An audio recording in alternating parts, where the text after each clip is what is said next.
Good morning, good evening, or good night, whichever one it is for you, whichever one it is. I'm very glad you're here to join me for this week's video because it's yet again time for another wrap up, a monthly wrap up. These are going to be all of the books I read in June, which is quite a list because I don't know what's been going on this month, but I've been reading so many big books. There's been some books that I have absolutely loved, some I'm not as sure about, but all in all, it's a very successful reading month. I'm looking over here because that's where the books are. So without further ado, let's just get right into it by talking about Stoner by John Williams, which is the first book I finished this month. This is the life story of William Stoner, who is a very normal American man. He grows up, or he's born and grows up in a very small rural farm in America. When he turns 18, his father decides to send him to university for farming school because their farm is dying, and the father is sort of hoping that the new knowledge that Stoner will be acquiring in university will help their farm grow. And so William goes to university, and there he falls in love with English literature.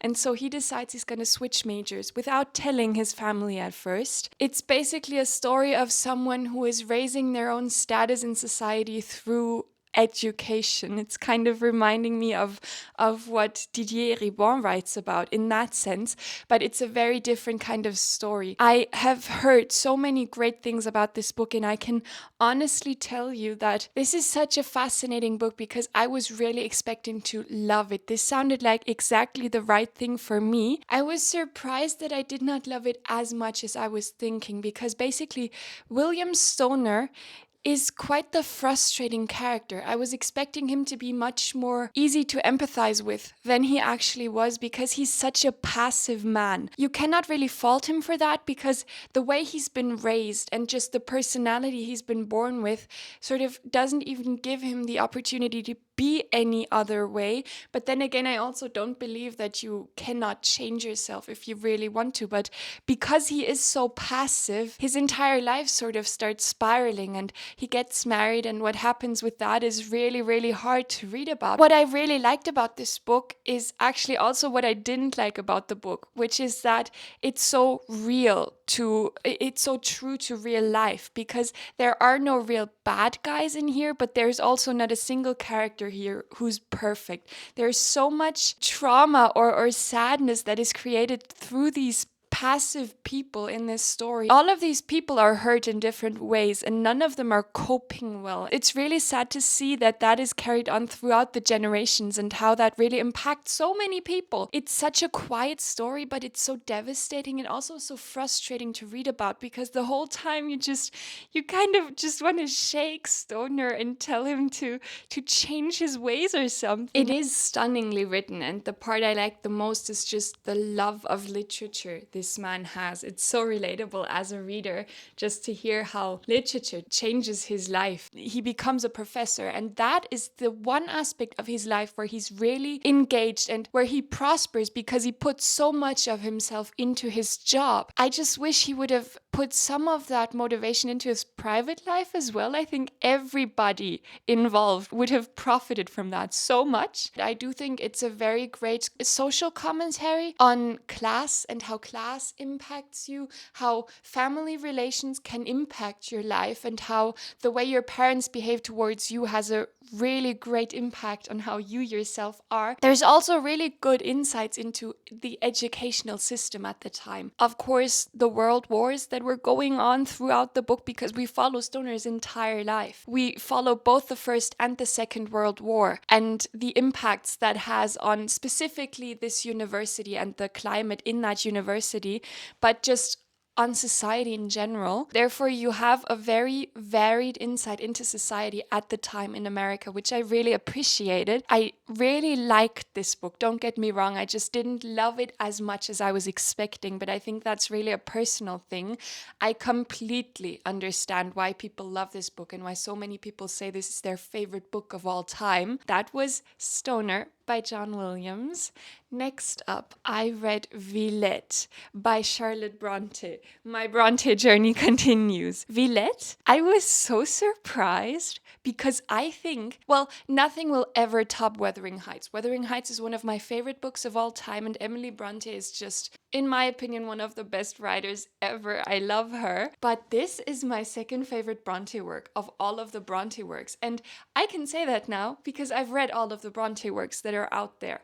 And so I can for sure tell you that this is my second favorite Bronte of all time. It comes so very close to Wuthering Heights. I was so surprised by that because up to now, I've been liking Charlotte Bronte. I've been appreciating her genius, but I have not loved any of her books. But this one, oh my God. We follow Lucy Snow, who we sort of follow her life journey. We meet her when she's quite young and we realize she seems to be an orphan. She has a lot of personal tragedy that is happening to her throughout the book, but it's never quite commented on. We're never actually told what's been happening. But through circumstances, she becomes very impoverished and she is all alone in the world. So she goes to Vilette, which is a small town in Europe. It's a French-speaking town, and she goes there and basically becomes employed as a school teacher at this girls' boarding school. You basically just follow her life there and how she tries to find her place in society as an impoverished woman. But it's a very specific story because, first of all, Lucy Snow is a very interesting main character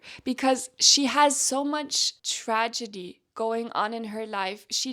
This woman cannot catch a break. She herself is very emotionally removed from her situation, but you get the feeling that it's just because that's how she's coping. She's not the kind of person who's just wallowing in her grief, which she cannot be. Her circumstances will not allow her to do that because she has to take care of herself. She has to be capable of taking care of herself. And therefore, she cannot just make herself into this victim that feels sorry for herself, although she has all of the reasons to do that, which makes her such a strong main character. The fact that she's so removed though, and because it's told through her perspective, makes it quite hard to empathize with her outright. You really have to read between the lines and see how much tragedy and how much sadness this woman has experienced and how unfair her life is. That's really the main point here. Her life is so unfair. This book is a very interesting commentary on how people can start out with exactly the same circumstances, because Lucy Snow is originally quite wealthy. She comes from a noble family. The book comments a lot on how it's just really up to luck. Some people are just not lucky and some are. The contrast is so great between other noble people that have just been lucky all their life versus Lucy Snow, who just cannot catch a break. She's a victim of her circumstances, but she refuses to be victimized by her circumstances. She's such a strong female character. She's so empathetic towards others. She always tries to do her best. She always helps people. She never wallows in her sorrow. I have so much respect for this fictional character. Please pick up Vilette. I think it's even better than Jane Eyre. I know Jane Eyre is Charlotte's most popular work, but I think Vilette is so much better because it comments on most of the same things, but in my opinion, in a much better way. That was Vilette by Charlotte Bronte. Next up, I read Last Summer in the City by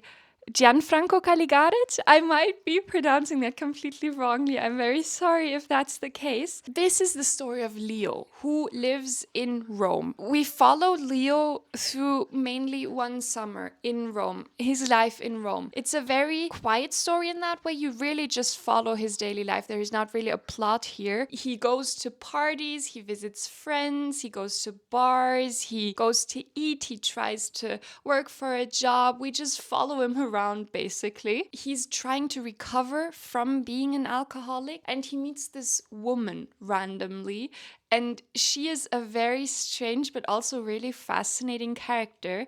She clearly also has some mental issues going on. They have this series of interactions. I thought it was so fascinating to read about. There was always this undercurrent of misery. Everyone just sort of seems miserable here. That makes it really sad to read. It's unexpectedly really sad. While I was reading it, I kept asking myself if I was enjoying it, and I don't know. I couldn't really put it down, but I also wouldn't say I liked liked it or enjoyed it very much. But then I finished this quite early in the month. Ever since then, I've just kept thinking about it. So something seems to have stuck with me about it. That was Last Summer in the City. Then I read Agnes Gray by Anne Bronte, my second and last Anne Bronte, because sadly this woman did not write much. Agnes Gray is probably my third favorite Bronte of all time, which is so fun because now every single Bronte has a spot in my top 3 favorite Brontes ever. Agnes Gray is the story of Agnes Gray. She is a very young woman and she lives in a very loving family. This is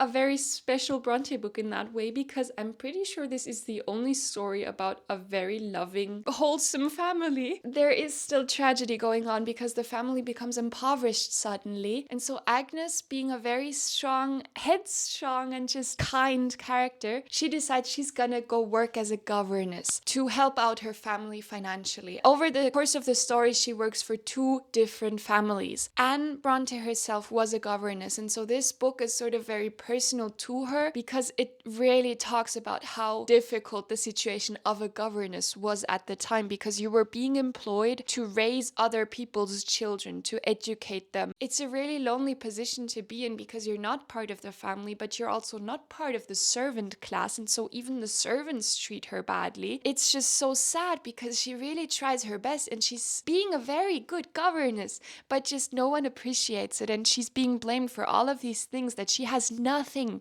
to do with. You really want to scream at these people sometimes because it's so unfair the way they treat her. It makes her so much more lovable because she just refuses to be trodden down by these circumstances. And of course, this is also a love story. To be very honest, I think this is my favorite love story of all of Bronte's novels. Every single Bronte novel. This was the love story I was the most invested in, the love story that I thought was the most developed. I really felt for these people. I thought they were so great for each other. They were so kind to each other. I thought the trajectory of their relationship was really well done. I just really loved this book. It made me feel surprisingly happy. This to me is the most feel-good story of the Bronte novels. It also has a lot of religious connotations. I'd say it's not really commentary, it's just Anne Bronte is the most, or was the most religious of the Bronte sisters, and so religion plays a huge part in Anne's work particularly, but in a very pleasant way. It's not like preachy or anything. So please pick up Anne Bronte's Agnes Gray.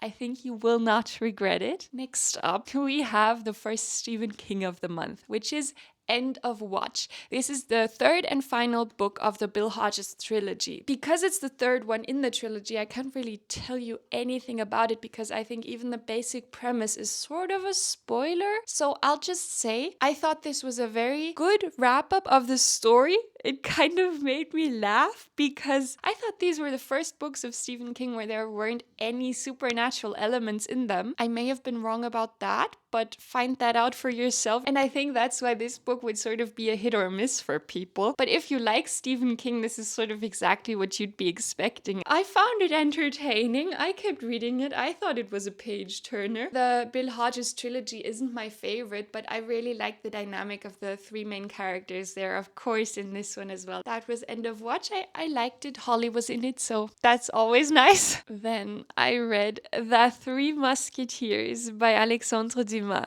which, if you're new here, if you do not know, I read The Count of Monte Cristo 2 months ago, I think, and I fell in love with that book. And so I immediately bought this one. I needed more of Dumas. The premise is we follow D'Artagnan, who's a young man. He's 18 or 19 years old. He comes from a small town in France. He goes to Paris to work for the King's Guards, the Musketeers they're called. And there he becomes involved with specifically 3 of the Musketeers, Porthos, Athos, and Aramis. They're dynamic. It's so fun. And in my opinion, this should be called the 4 Musketeers, not the 3 Musketeers. This is about D'Artagnan trying to become a musketeer, becoming involved in all of these duels and political intrigue. He falls in love with a woman who's married. The amount of duels in that book, I completely lost count because people were constantly fighting for their own honor or their friend's honor or the king's honor. There's so much much going on. I knew I would love this book from the very first page because we are introduced to D'Artagnan. He was being described as a very young Don Quixote.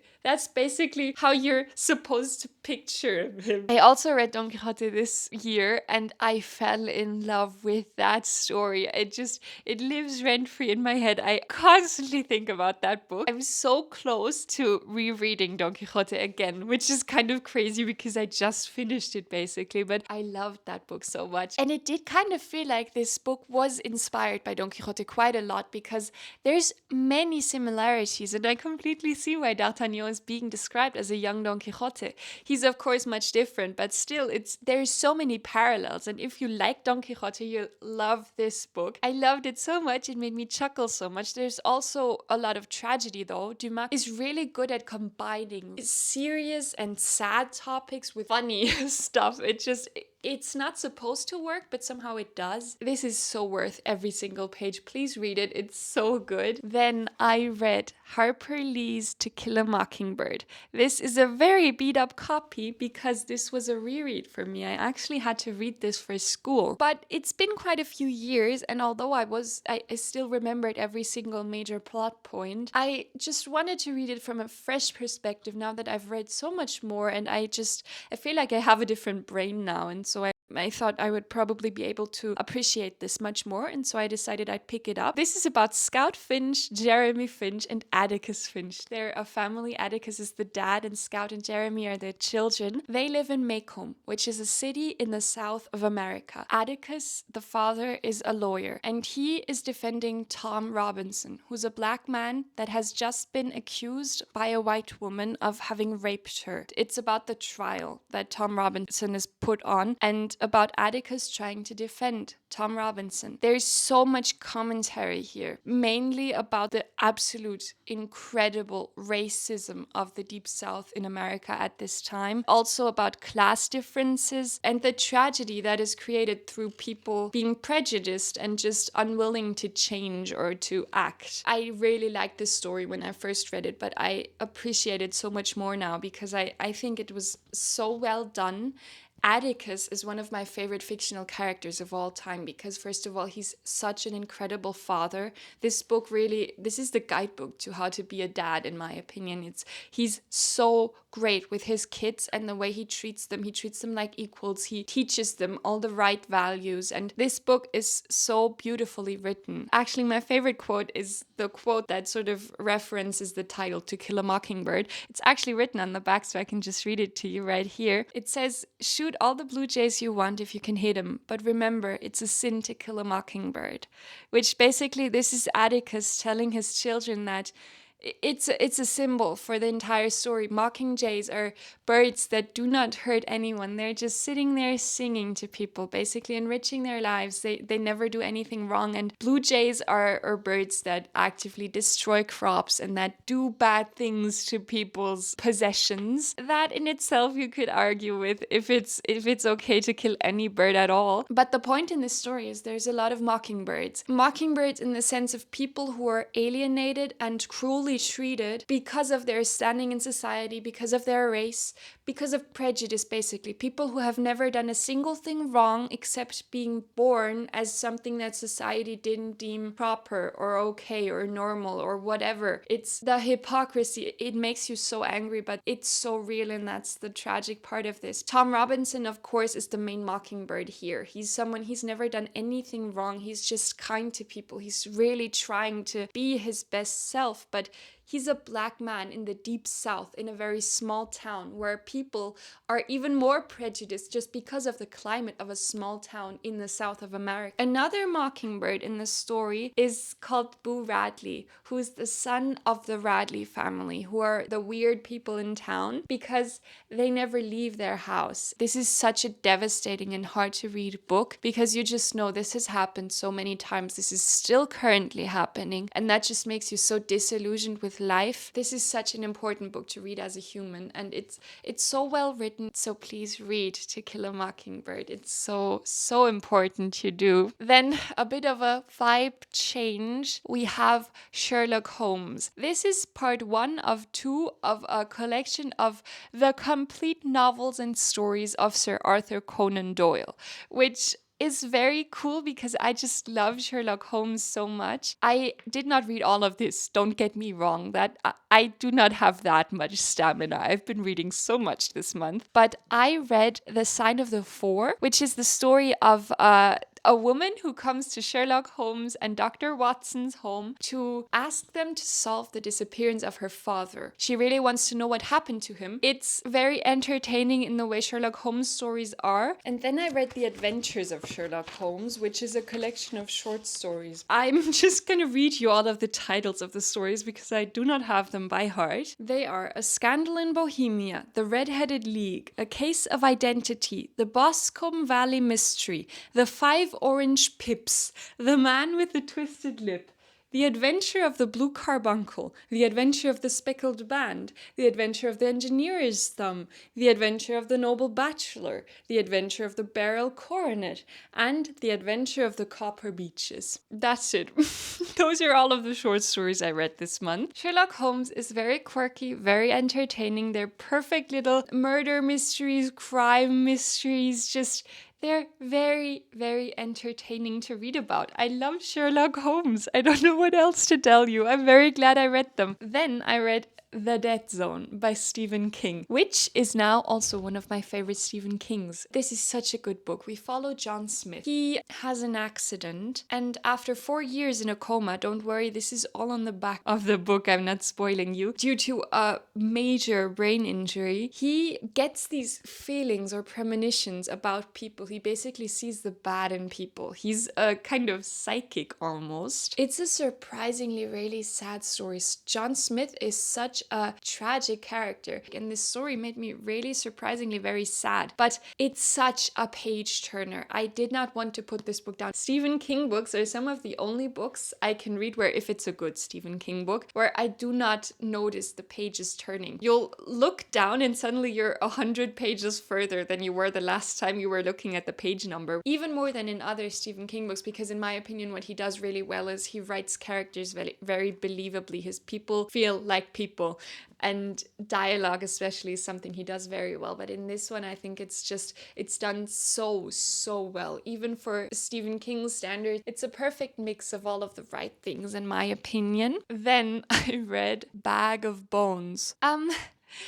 At first, this is just a story about a writer whose wife dies at the very beginning of the book. And because of the grief of his wife dying, he gets writer's block. He stops being able to write. For a while, this book is just about this man trying to deal with the grief of losing his wife. That in itself was so heartbreaking to read about because it was so well done and believably done. They have this lakeside home, which they use as a holiday home, or they did before his wife died. He's gonna just try a change in scenery. Maybe that's gonna help. And that's where the supernatural part of Stephen King's books comes in. The house seems to be haunted, or the people that go into this house or that live surrounding this house seem to be haunted by a woman who was alive there almost 100 years ago. It's quite an interesting story. I thought I really liked it until maybe the last quarter of the story, where you get the backstory of what has actually been going on here the whole time, because it sort of becomes almost this mystery of the writer trying to find out what was happening. The backstory became so incredibly dark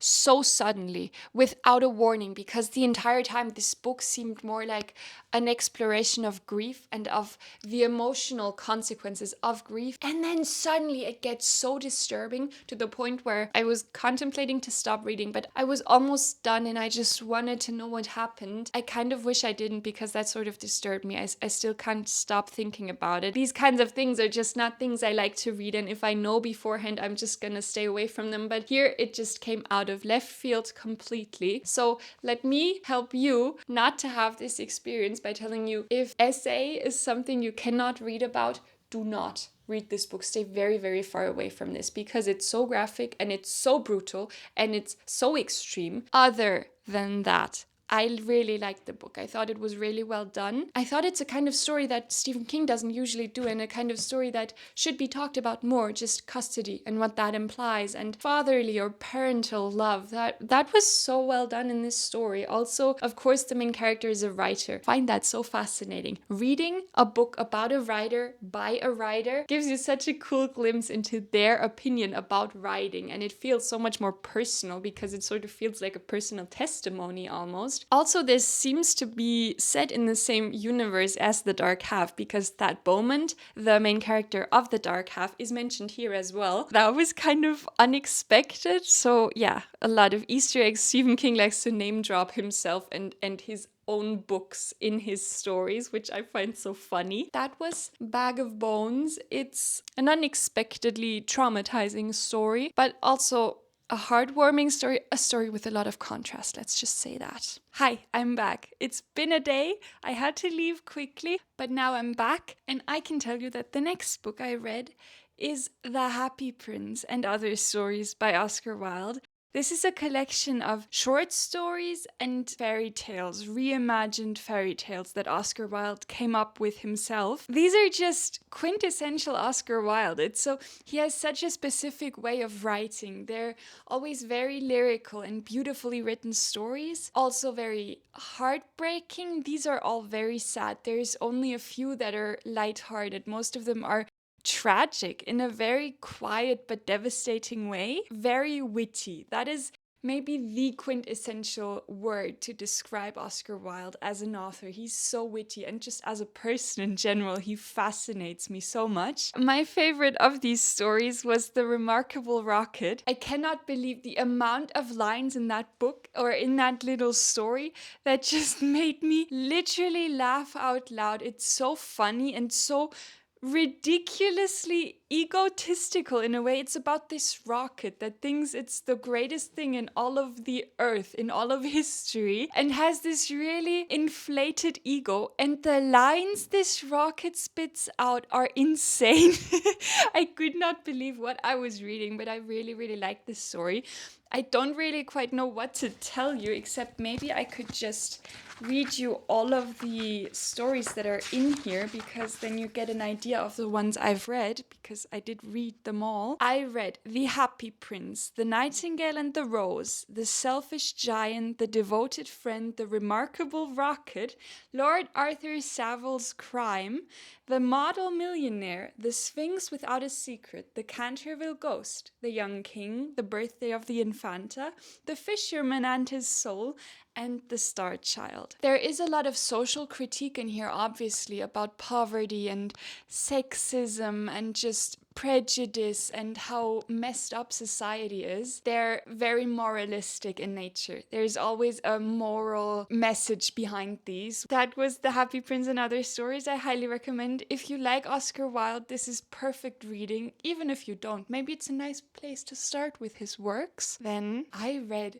The Goldfinch by Donna Tartt, who is an author that I don't think anyone doesn't know. The Secret History is one of the most iconic books maybe ever. I've always been very fascinated by it, but I've always felt more drawn to this one because if you're new here, I love art. Art is my favorite thing ever, maybe as well as literature, but art is just, it has a very special place in my heart, specifically the old Dutch masters. I have such an obsession with them, and Carl Fabricius, the one who painted the Goldfinch, is an artist I've been obsessed with for a very, very long time. And basically this is the story of Theo Decker, who when he's, I think, 14 years old, loses his mother. She dies. Through circumstances, he comes into possession of this painting, The Goldfinch by Carl Fabricius. He was one of the most famous and talented students Rembrandt ever had, and also the teacher of Vermeer. He was such an incredible painter, but he died really young in an explosion that happened in Amsterdam. The Goldfinch is one of the only paintings of his that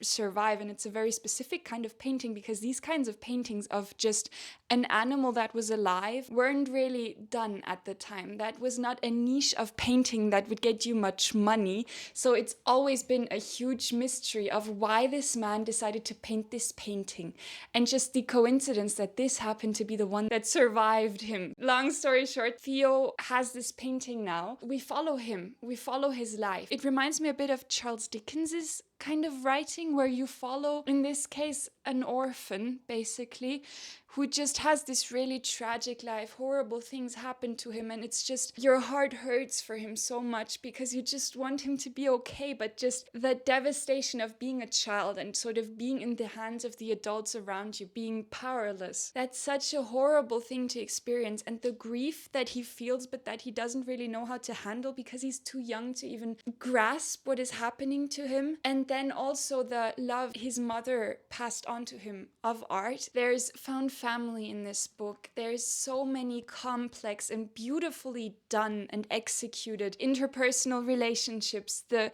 characterizations of these characters are so vivid and so incredible. I underlined a sentence on basically every page. It's so beautifully written, especially if you have a love for art, specifically the Dutch old masters, but art in general.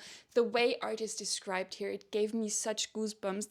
This book made me cry so much. When it was over, it just left me feeling so full and empty at the same time. It's a really tough thing to describe. This is one of my favorite books of all time now. I fell in love with this story. It's such a special one to me. It's one I'm definitely gonna reread again and again and again. It's just one of those stories I can already tell. That was The Goldfinch by Donna Tartt. I highly recommend this one. Okay, next up, I read my very first James Baldwin. I read Giovannis Room. I had to at least read one gay book in Pride Month. That just had to happen. I felt like reading a James Baldwin, and this one was just, I think, the perfect little introduction to him. I didn't know, but this is only his second ever book. The first one is Go Tell It on the Mountain, I'm pretty sure it's called. That one I don't own yet, but I will end up reading every single one of his books, because, spoiler alert, I fell in love with his writing. James Baldwin has a very particular perspective on life, because he belonged to two kinds of minorities. He was a black and a gay man in America during a time where both of those things were even more dangerous than they are now. Giovanni's Room, very quickly, because it's a short book, I don't want to spoil you. It's about David, who has been living in France, in Paris, for the last 2 years. And we meet him as he's just about to leave Paris. And he is telling us about everything that has happened while he was there. He meets Giovanni, who's a waiter, and he falls in love with him. Giovanni's room, the room that Giovanni rents, is a character all of its own in this story. And I've heard so many people say that, and now I know what they meant by it, because it's so true. This room is so alive, and Paris is made so alive. There's so much social critique, there's so much shame and sadness, and it's so relevant to this day. It's insane how modern this story reads still. Also, something that I don't see mentioned as much is there's so much commentary on poverty, on class differences, and how poverty can affect someone. I appreciated the story so much. It left me so sad, and it's such a devastating book, but I think it's so important to read. And James Baldwin really makes you feel for these people in a way that I think only a person like James Baldwin ever could. I don't know, I have so much respect for James Baldwin, for the way he writes, for his brilliance, because you can really tell this is such an intelligent person. That was Giovanni's Room. All right, so next up, we have a little bit of a chunker, because I read Ulysses by James Joyce. I cannot even believe I've read this book. I never thought this would be something I would actually do. I read this book. I'm kind of proud of that, honestly. This book is the most difficult thing I have ever read, because this really is the kind of story where you really have to engage your mind to understand what's going on. It's the most abstract and complex thing I've ever read. First of all, this is loosely inspired by the Odyssey of Homer. And James Joyce takes this premise in order to write about a single day in Dublin on, wait, what is the date? The 16th of June 1904. I didn't know this, but apparently that was the date James Joyce actually met his future wife. And so that's why the date apparently has a huge significance for him. And that's probably why he chose to make this the date for this story. We follow three main characters, Stephen Dedalus, Leopold Bloom, and Molly Bloom. Leopold and Molly are married. We start out in Stephen Daedalus's perspective, who's a teacher. He's the youngest of all of them, and he's a very philosophical kind of character. Then we have Leopold Bloom, who is the sort of Odysseus of this story. He's the one we follow for the most amount of time. He takes up the most space. He is the main character of this story. He's Jewish and he is married to Molly. And he knows that Molly is cheating on him. That's the very basic premise of his character, I suppose you can say. He has a daughter and a son that's died as an infant. And so much of this story is him thinking about being a father, being a husband, and just being a person at the time. That's a huge, huge theme in this book, just people being people and what that means at this time. For different kinds of characters of people with different kinds of lives, among the different genders. Then we have Molly, who is Leopold's wife. She's a singer of sorts. I'm not quite sure if she's an opera singer. It was an incredibly controversial book even at its time. It was actually burned. The first manuscript of it was burned. It did eventually get published by a bit of a smaller publishing house. It has been one of the most iconic books ever written. It's one of the most popular and beloved books ever. It's one of the most iconic and difficult books ever written. And it's the kind of book that to me is really a bucket list kind of book to read. This is the book about the human condition. It's because we follow these three very differing characters. Stephen was my favorite just because he has the most philosophically profound thought processes. Because when you're in the head of one of these characters, the narrative you're following takes on their voice. So when you're in Stephen's head, it's a distinctly different kind of story than when you're in Leopold's or Molly's head, because Stephen is the most, in my opinion, the deepest, most intelligent, most reflective kind of person. And so the amount of philosophy in his parts, well, he starts out, the first 4 chapters are in Stephen's head, and those were actually my favorites because I was so stunned at what those 4 chapters were doing. This book is basically split up into 18 parts. Each part is sort of an experiment all on its own. They're all told in different ways. So for one, you're in a newspaper agency. So the entire part is sectioned off into these newspaper headings, telling you what's about to happen, as if you're reading a newspaper, but you're actually reading the action that is happening currently. When you're in Leopold's head, the story becomes really a societal critique because Leopold is Jewish, and this book is often seen as a very profound critique of anti-Semitism because Leopold has to constantly defend himself against anti-Semitism. Experiencing him just wandering through Dublin, which is a huge part of the story, just him living his life during this day, he encounters so much discrimination. You'll have these chapters where adjectives are a huge part of the story. So the sentences will be paragraphs long sometimes, and there's so much description. This is the kind of story you really just want to read aloud to yourself. You have to read this really slowly because the rhythm of these words, you can tell that James Joyce really paid attention to that, the way that book would sound spoken aloud. And it's the kind of story that I think really you can only really do it justice reading it really slowly. There's one part that's literally a play where you have the names and then what they're saying, and then instructions: enter this person, enter that person, exit that person. And then you're in a part where it's basically just the essential keywords, where sometimes a sentence will be made up of 2 words, and everything that isn't absolutely essential to understand what's happening is just cut out completely. I could talk for ages about this, but I don't think this is the place for it. We'll see if I ever get around to doing a video dedicated to this, because I think that's what this deserves, and that's the only way I could really get into it. One thing I do want to say though is Molly, Leopold's wife, is kind of omnipresent throughout the entire story, because of course a huge part of this is Leopold Bloom constantly being obsessed with the fact that his wife is cheating on him and constantly being confronted by that fact. Leopold himself is cheating, so he's not an angel in any way, but she is sort of demonized throughout the whole story, or you get a really warped picture of who she is. And the very last chapter is the only time you're ever in her head, which I found so powerful, because the more the story went on, the more unhappy I became with the way women were being portrayed here. But then you're in Molly's head.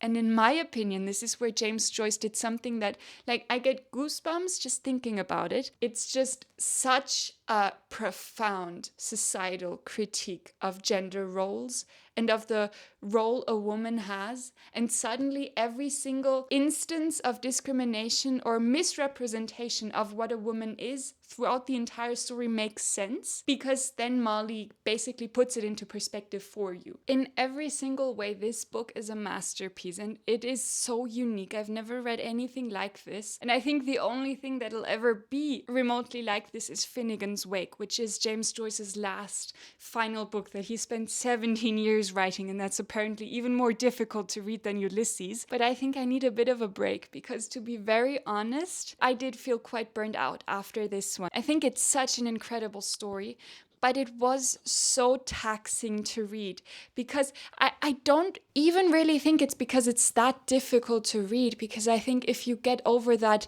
mental block of thinking you are not smart enough to read this, then it's actually quite easy, because the way it's written, this is written, in my opinion, like we think as people. It's just very different from what I think most people are used to, because it's very different from basically any other book ever. But it's so worth it. That was Ulysses by James Joyce. I am so impressed. So impressed. Okay, next up, Dubliners, also by James Joyce, because I couldn't just read Ulysses and then not read another James Joyce. Dubliners is a short story collection of just different little aspects of life in Dublin. You follow different people. There is not a connecting plot.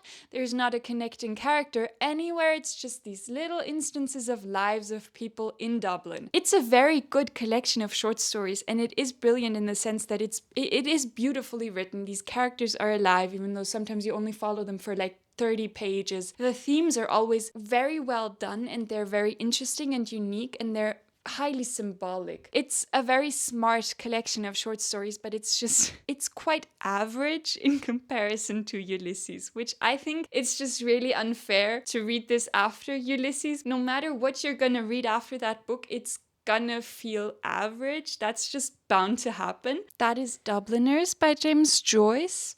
Not the last James Joyce I'll read, that's for sure. Then the last book I read this month was Never Flinch by Stephen King. I actually don't own the physical copy anymore. I had it, but I gave it away because I have to be very honest here, although I feel really bad. I really hate giving critical reviews of books by authors that are currently alive. That's kind of a good thing about reading classics. You cannot offend an author or hurt an author, although the chances of Stephen King ever seeing this video are very, very small. I did not like Never Flinch as much as I was expecting. Never Flinch is his newest release. It came out in June. I had to read Never Flinch because I love Holly. To put it very concise, Never Flinch follows two main stories. On the one hand, you have this situation where someone was convicted of a crime and put in prison and then killed in prison.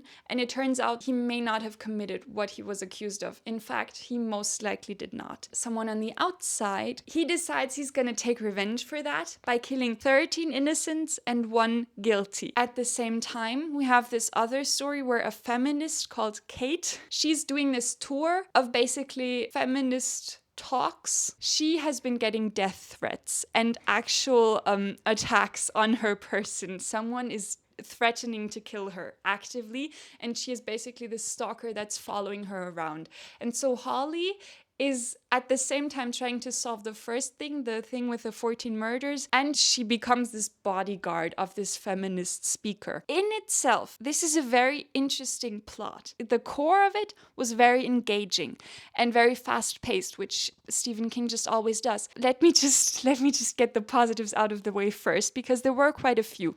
I think what was really nicely done is Stephen King was really, to me, it felt like he was using this book to give a voice to his opinion opinion on politics, specifically the whole abortion discussion that's really relevant right now. He really uses this book and these people to comment on that or to express his own opinion. And I think that's really cool because this is a man with a lot of influence. His books get a lot of traction. A lot of people are going to read this. And I think it's really good that he is using his platform for something that I find very important to talk about. Also, this book has the most amount of Black characters in any Stephen King book I've read thus far. And in this book, I didn't feel like they were being portrayed badly or anything, which in some of his books I felt a bit uncomfortable with how he was depicting and writing about his Black characters, but that was not the case here. That being said, there are quite a few things I did not like. First of all, I think this book lacked a lot of focus because you kind of end up following 3 different storylines because there's also this singer who has just basically come out of retirement. She's called Sister Bessie. It did not have a single use in this story. And every time this plotline was focused on, it just felt like filler to make the book longer. Although in itself, I thought it was cool that these were Black people, mainly Black women who were being written about and nicely written about. It just felt like a bit of a YN self-insert fanfic almost. And that was just so weirdly done and I found it so incredibly cringy because to me, this was so unrealistic. And I think it would have needed some more editing. I didn't DNF this book. It was interesting enough for me to finish it and I am glad I finished it because I think I would have had FOMO had I not. It's just definitely not going to be a new favorite of mine. That's all. Those are all of the books I read this month. I hope you enjoyed the video. If you've read any of these books, tell me, what did you think? I'm very interested in some exchanges about books. I hope you have a nice day. If you don't, that's fine too. I'm thinking about you either way. Thank you for being here. Till next time.